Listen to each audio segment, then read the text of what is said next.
भारत माता की। भारत माता की। भारत माता की। ना तेलंगाना कुटुंब సభ్యులందరికీ నమస్కారాలు। दक्षिण काशी के भगवान राजराजेश्वर के चरणों में मेरा प्रणाम। आप सभी लोग अपना समय निकालकर मुझे आशीर्वाद देने आए हैं। मैं अभिभूत हूं, मैं सौभाग्यशाली हूं। मैं हृदय से आपका बहुत बहुत आभारी हूं। నా తెలంగాణ కుటుంబ సభ్యులారా, దక్షిణ కాశీగా పేరుగాంచినటువంటి రాజరాజేశ్వరి యొక్క పాద పద్మముల దగ్గర నమస్కరిస్తూ, నిజంగా నేను ధన్యుణ్ణి, కృతజ్ఞుణ్ణి, మీ అభిమాన పాత్రుణ్ణి. ఇంత పెద్ద ఎత్తున మీరు తరలి వచ్చి నన్ను ఆశీర్వదించినందుకు మీ అందరికీ కూడా ధన్యవాదాలు। साथियों, कल देश में तीसरे चरण का चुनाव पूरा हो गया है। तीसरे फेज में कांग्रेस और इंडी अलायंस का तीसरा फ्यूज उड़ गया है। మిత్రులారా, अभी 4 चरण के चुनाव बाकी है। जनता जनार्दन के आशीर्वाद से बीजेपी और एनडीए तेजी से विजय रथ को बहुत जनता जनार्दन आगे ले जा रही है। यहां करीमनगर में तो आपने बीजेपी एमपी की जीत पहले ही सुनिश्चित कर दी है। कांग्रेस की हार यहां इतनी पक्की है कि बहुत मुश्किल से वो किसी को चुनाव लड़ने के लिए मना पाई। और बीआरएस का यहां कोई अता पता ही नहीं है।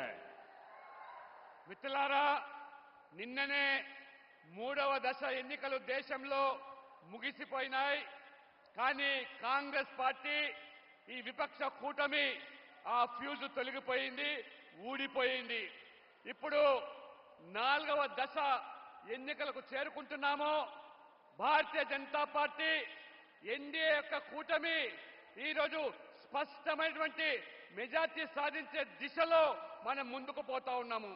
ఇక్కడ కరీంనగర్లో మన ఎంపీ, బీజేపీ ఎంపీ విజయము ఖాయమైపోయింది. కానీ కాంగ్రెస్ పార్టీ అతి కష్టం మీద ఎవరో అభ్యర్థిని బరిలోకి దించారు, కానీ ఓటమి కూడా ఖాయమైపోయింది. ఇక బీఆర్ఎస్ గురించి పూర్తిగా కరీంనగర్ లో అడ్రస్ అంతా కూడా గల్లంతైపోయింది। साथियों, तेलंगाना के आप सभी लोगों ने 10 साल में मेरा काम देखा है। आपके एक वोट से भारत विश्व में 5th लार्जेस्ट, 5वीं सबसे बड़ी इकोनॉमी बन गया। आपके एक वोट ने जम्मू कश्मीर से 370 को खत्म कर दिया।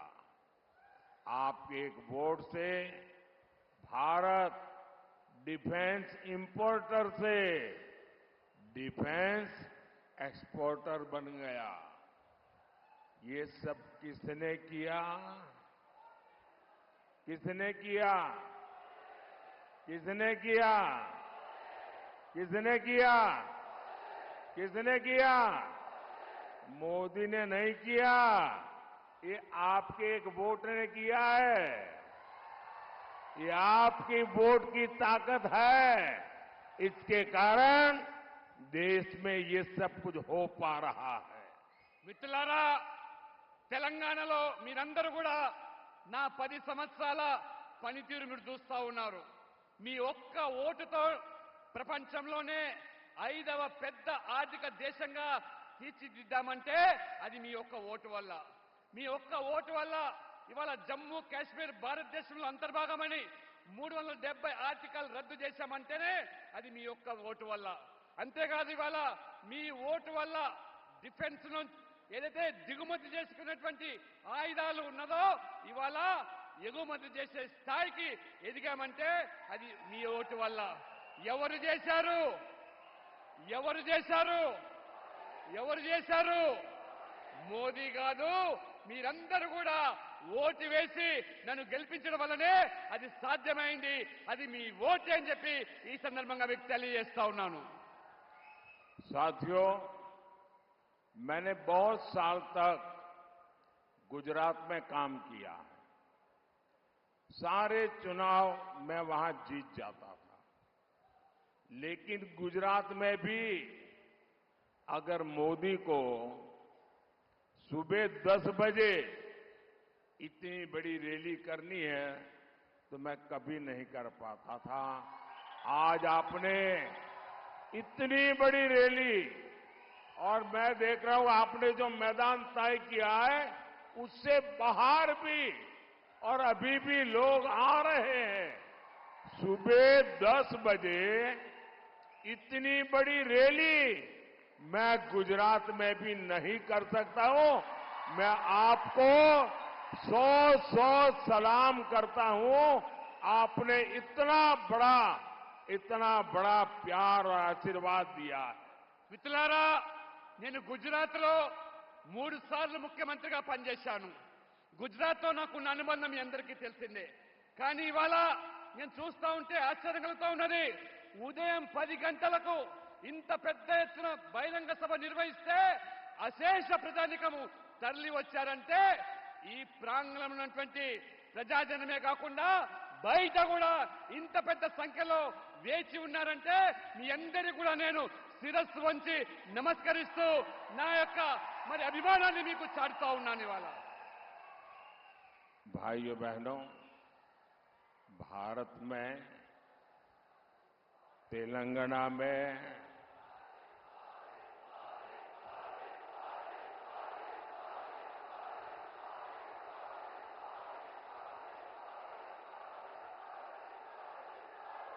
साथियों, चाहे भारत की बात हो चाहे तेलंगाना की बात हो, हमारे देश में सामर्थ्य की कभी कमी नहीं रही।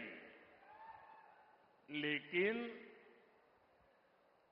कांग्रेस सरकारों ने इतने वर्षों तक एक ही काम किया। आप मुझे बताइए, कांग्रेस ने देश के हर सामर्थ्य को तबाह किया कि नहीं किया? कांग्रेस ने देश की अर्थव्यवस्था को तबाह किया कि नहीं किया? एग्रीकल्चर और टेक्सटाइल जैसे सेक्टर, ये सदियों से भारत की ताकत थी। कांग्रेस ने उन्हें भी तबाह कर दिया। इसकी सबसे बड़ी वजह है कांग्रेस ही देश में समस्याओं की सबसे बड़ी जननी है। మిత్రులారా, కాంగ్రెస్ మనం చూస్తున్నాము దేశంలో ఎంతో సమర్థత ఉన్నా తెలంగాణలో కూడా ఇక్కడ ప్రజలకు అనేక రంగాల్లో కూడా సమర్థత ఉన్నా మరి ఈ కాంగ్రెస్ పార్టీ మరి ఈ సమర్థత ఉన్నటువంటి ఈ యొక్క వ్యవసాయ రంగాన్ని కానివ్వండి ఆర్థిక రంగాన్ని కానివ్వండి ఏ రకంగా అణిచివేసి కేవలం ఒక సమస్యల వలయంగా మార్చినటువంటి పార్టీ ఏదైనా ఉందంటే అది కాంగ్రెస్ పార్టీ మాత్రమే అని చెప్పి నేను తెలియజేస్తా ఉన్నాను. भाइयों बहनों, पिछले 10 वर्षों में एनडीए ने हर सेक्टर को, भाजपा और एनडीए ने हर सेक्टर को आगे बढ़ाने का काम किया है. हम फार्मिंग सेक्टर को मॉडर्नाइज कर रहे हैं. हमारा जो खेती है, किसानी है, हमारा जो रायतू बंधु है, नेचुरल फार्मिंग, नैनो यूरिया और ड्रोन को प्रमोट कर रहे हैं. आज किसान को किसान सम्मान निधि मिल रही है. किसानों को फसल बीमा योजना का लाभ मिल रहा है. हमारी सरकार देश में टेक्सटाइल पार्क्स बना रही है. आज कौशल विकास से लेकर आर्थिक सहायता तक हर स्तर पर भाजपा सरकार आपके साथ खड़ी है. మిత్రులారా 10 సంవత్సరాలుగా ఎన్డీఏ ప్రభుత్వము అన్ని రంగాల్లో ఏ రకంగా అభివృద్ధి చేసుకుంటూ పోతున్నదో మీరు చూస్తా ఉన్నారు. ఇవాళ వ్యవసాయ రంగాన్ని ఆధునీకరణ చేసి వ్యవసాయాన్ని లాభసాటిగా మార్చేదానికి ఇవాళ రైతులకు పెట్టుబడి సాయం కింద ఆర్థికంగా ఆదుకుంటా ఉన్నాం. దాంతోపాటు ఇవాళ నానో యూరియా కానివ్వండి లేదా ఇవాళ కిసాన్ సమ్మాన్ నిధి పేరు మీద కానివ్వండి లేదా ఇవాళ ఫసల్ బీమా పేరు మీద రైతులను ఆదుకునేటువంటి ఇవాళ కార్యక్రమాలు చేపడుతున్నాం. ఇవాళ టెక్స్టైల్ పార్క్స్ కూడా ఏ రకంగా దేశవ్యాప్తంగా అభివృద్ధి చేస్తూ ఉన్నాం. ప్రతి ఇంటిలో కూడా ఒక నైపుణ్యత ఉన్నటువంటి వ్యక్తులను ఆ స్కిల్ డెవలప్మెంట్ తర్వాత వాళ్ళను ఏ రకంగా తయారు చేసి ప్రతి ఇంటికి కూడా ఈ యొక్క ప్రభుత్వం యొక్క పథకాలు చేరవేస్తా ఉన్నాము. साथियों, बीजेपी हमेशा नेशन फर्स्ट, राष्ट्र प्रथम के सिद्धांत पर चलती है. जबकि तेलंगाना में कांग्रेस और बीआरएस फैमिली फर्स्ट इस पर चलती है. ये लोग ऐसे हैं, इनकी पॉलिटिकल पार्टी ऐसी है, by the family, for the family, of the family, यही इनका खेल है. कांग्रेस और बीआरएस में कोई अंतर नहीं है. ये एक ही चट्टे बट्टे के लोग हैं. वो एक ही सिक्के की बाजू है. कांग्रेस और बीआरएस को कौन जोड़ता है? कांग्रेस और बीआरएस को करप्शन जोड़ता है. करप्शन कांग्रेस बीआरएस को जोड़ती है अपीजमेंट की पॉलिटिक्स, तुष्टीकरण की राजनीति. कांग्रेस और बीआरएस को जोड़ती है इनका जीरो गवर्नेंस का मॉडल. इस गठजोड़ से हमें मिलकर के तेलंगाना को बचाना है. మిత్రులారా, భారతీయ జనతా పార్టీ అంటే నేషన్ ఫస్ట్ పార్టీ, దేశమే ముఖ్యమని భావించేటువంటి పార్టీ. ఇవాళ తెలంగాణలో మనం చూస్తూ ఉన్నాము, కాంగ్రెస్ బీఆర్ఎస్ ఇది ఫ్యామిలీ ఫస్ట్ పార్టీలు, అంటే తమ కుటుంబ ప్రయోజనాలు మాత్రమే కాపాడే పార్టీలు. ఆ రకంగా ఇవాళ కాంగ్రెస్ కు బీఆర్ఎస్ కు ఉన్నటువంటి అనుసంధానము అనుబంధం ఏమిటంటే అవినీతి. ఈ రెండు పార్టీలకు ఉన్నటువంటి అనుబంధం ఏమిటంటే ఇవాళ సంతుష్టీకరణ రాజకీయాలు. ఈ రెండు పార్టీలు కూడా ఏ రకంగా ఒక నాణానికి బొమ్మ బొరుసగానే వ్యవహరిస్తున్నాయి కాబట్టి ఈ రెండు పార్టీల తేడా ఏమీ లేదు. రెండు పార్టీలు కూడా ఒకటే. ఈ తెలంగాణను ఈ రెండు పార్టీల నుంచి కాపాడాల్సిన బాధ్యత మన అందరి మీద కూడా ఉన్నది. साथियों, हमारे तेलंगाना का गठन हुआ तो आप सबने बीआरएस पार्टी पर भरोसा किया था. उस समय वो टीआरएस थी.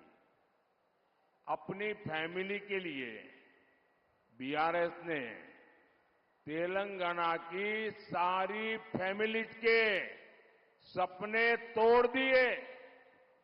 कांग्रेस का भी यही इतिहास है. आजादी के बाद देश को कांग्रेस पार्टी से उम्मीदें थी, लेकिन कांग्रेस ने भी रास्ता क्या चुना?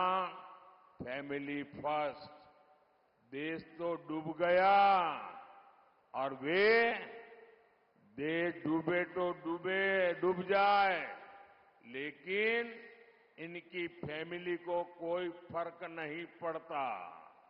మిత్రులారా, తెలంగాణ ఏర్పడ్డప్పుడు మనమందరం కూడా భావించాము బీఆర్ఎస్ తెలంగాణకేదో సాధిస్తుందని చెప్పి, తెలంగాణకేదో మేలు చేస్తుందని చెప్పి. కానీ తీరా చూస్తే ఈ బీఆర్ఎస్ పార్టీ ఆ యొక్క కుటుంబం కోసం, మన తెలంగాణ ప్రజల కుటుంబాలన్నీ కూడా ఏ రకంగా పణంగా పెట్టి ఆ కుటుంబ ప్రయోజనాల కోసమే పాటుపడ్డదో ఈ 10 సంవత్సరాల అనుభవంతో మనం ఇవాళ ఆవేదన వ్యక్తం చేస్తున్నాం. కాంగ్రెస్ స్వాతంత్రం వచ్చిన తర్వాత కాంగ్రెస్ ఏదో మేలు చేస్తున్నది ఆ రోజు మనం భావించాం.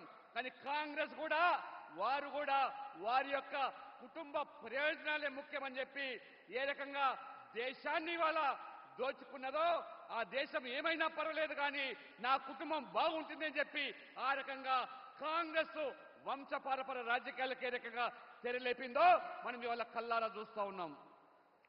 फैमिली फर्स्ट की इसी नीति की वजह से कांग्रेस ने पीवी नरसिम्हा राव जी का भी अपमान किया. उनके निधन के बाद उनके पार्थिव शरीर का भी अपमान किया. कांग्रेस दफ्तर में एंट्री तक नहीं दी. ये बीजेपी एनडीए सरकार है जिसने पीवी नरसिम्हा राव जी को भारत रत्न से सम्मानित किया. और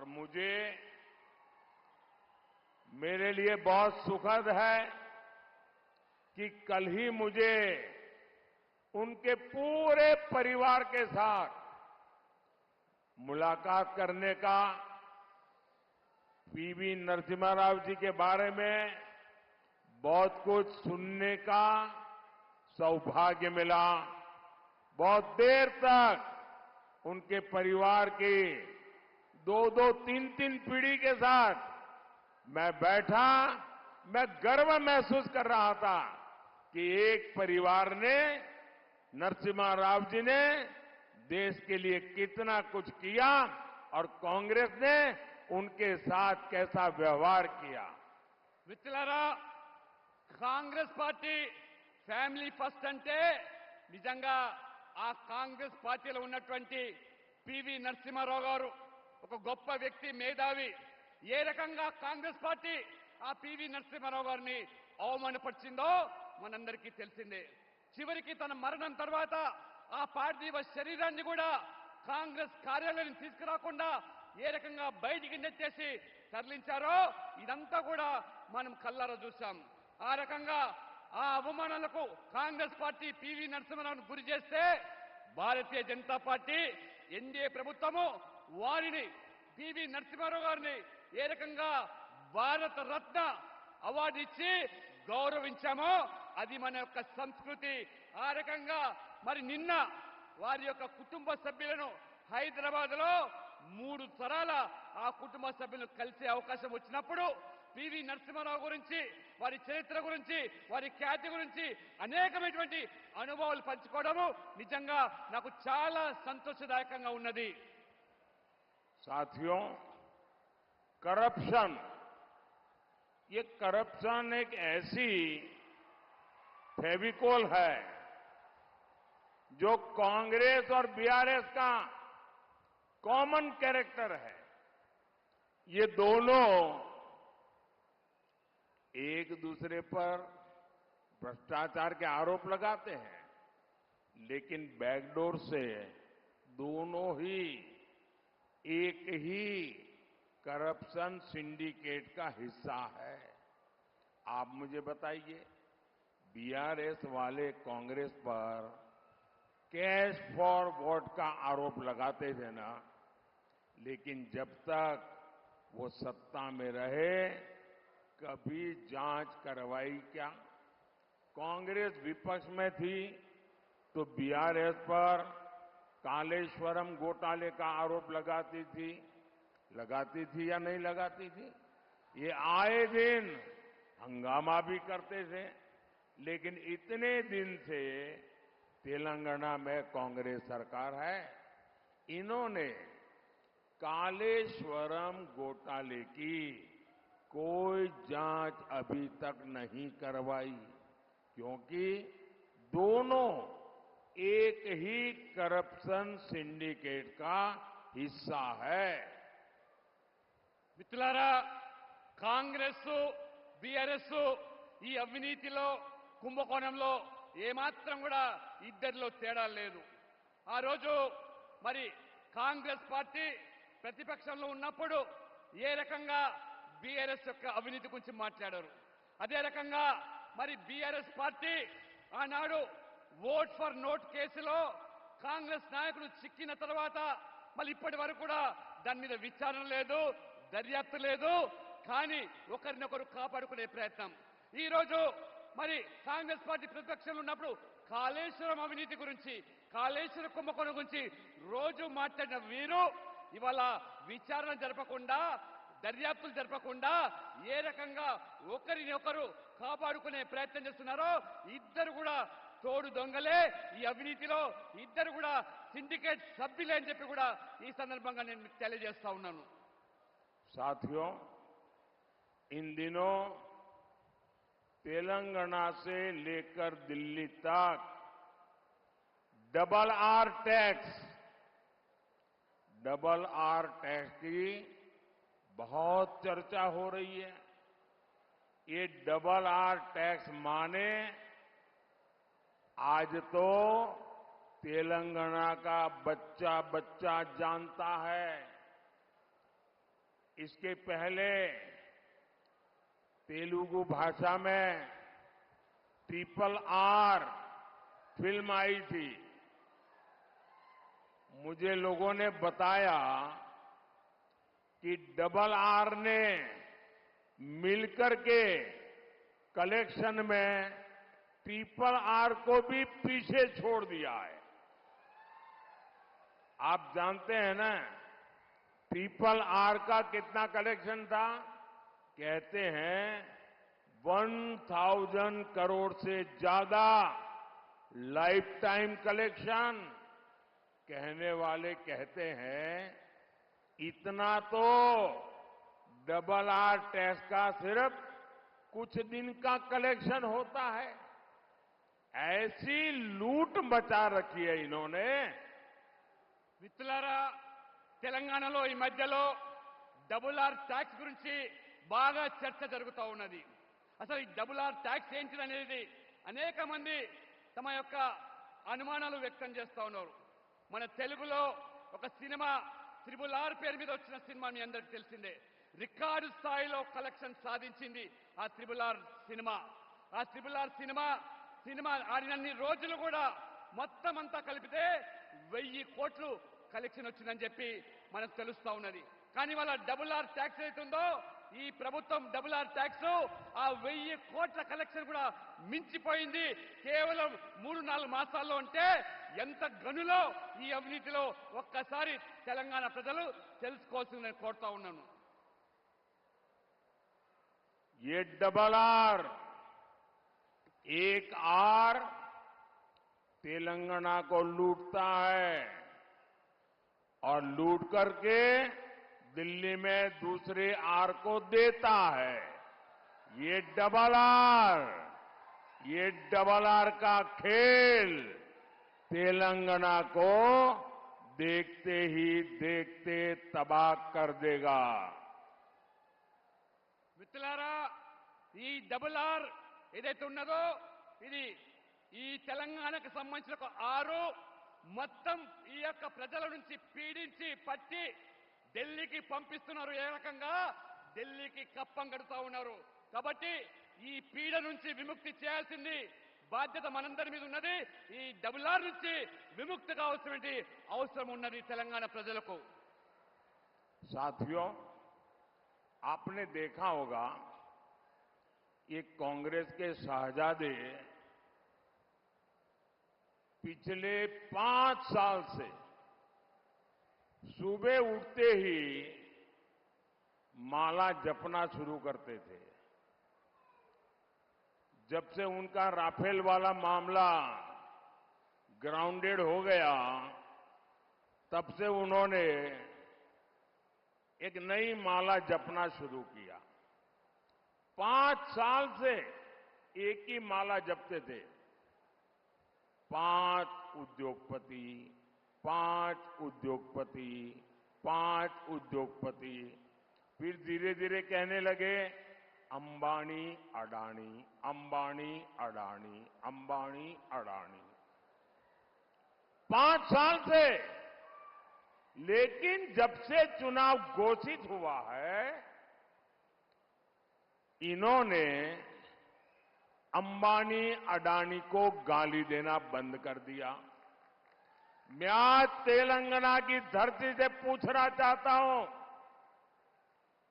जरा ये शहजादे घोषित करें कि इस चुनाव में ये अंबानी अडानी से कितना माल उठाया है, काले धन के कितने बोरे भर करके रुपये मारे हैं, क्या टेम्पो भर करके नोटे कांग्रेस के लिए पहुंची है क्या सौदा हुआ है।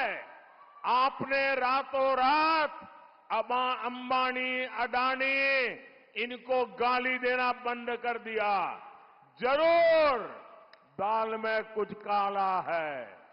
5 साल तक अंबानी अडानी को गाली दी और रातों रात गालियां बंद हो गई। मतलब कोई न कोई चोरी का माल टेम्पो भर भर करके आपने पाया है। మిత్రులారా, ये जवाब देना पड़ेगा देश को। మిత్రులారా, ఈ యువరాజు మీ అందరికీ తెలుసు యువరాజు ఎవరు. గత 5 సంవత్సరాలుగా ఒకటే కొంగ జపము, దొంగ జపము. పారిశ్రామికవేత్తలు అంబానీ అదానీ పేరు మీద పొద్దున్న లేస్తే వాళ్ళ మీద విమర్శలు, వాళ్ళ మీద ఏ రకంగా మరి దాడులు చేశారో మీరందరూ గమనించారు. ఉన్న పలంగా ఎన్నికల ప్రకటన రాగానే ఇవాళ అంబానీ అదానీ మీద విమర్శలు లేవు. అంబానీ గురించి మాట్లాడతలేరు, అదానీ గురించి మాట్లాడలేదు. ఏమి మతలబు జరిగింది, ఏ ఇద్దరి మధ్యలో ఏమి వాళ్లకు లావాదేవీలు జరిగినాయో తెలంగాణ ప్రజలు అర్థం చేసుకోవాలి. ఆ నల్లధనాన్ని ఇవాళ ఏ రకంగా కాంగ్రెస్ పార్టీ పోగు చేసుకుంటున్నదో, ఇవాళ టెంపోల నిండా డబ్బులు పోగు చేసుకొని కాంగ్రెస్ చేరిందా అనేటువంటి అనుమానాలు వ్యక్తమవుతున్నాయి. కాబట్టి ఇవాళ తెలంగాణ ప్రజలు గమనించాలి, ఏ బెదిరింపులకు పాల్పడి ఏ యొక్క మరి ధనాన్ని కూడగట్టుకోవడానికి వీళ్ళ యొక్క ఆకృత్యాలు కొనసాగుతున్న కాంగ్రెస్ పార్టీవి ఒక్కసారి మీరందరూ కూడా అర్థం చేసుకోవాల్సిందిగా కోరుతా ఉన్నాను. साथियों,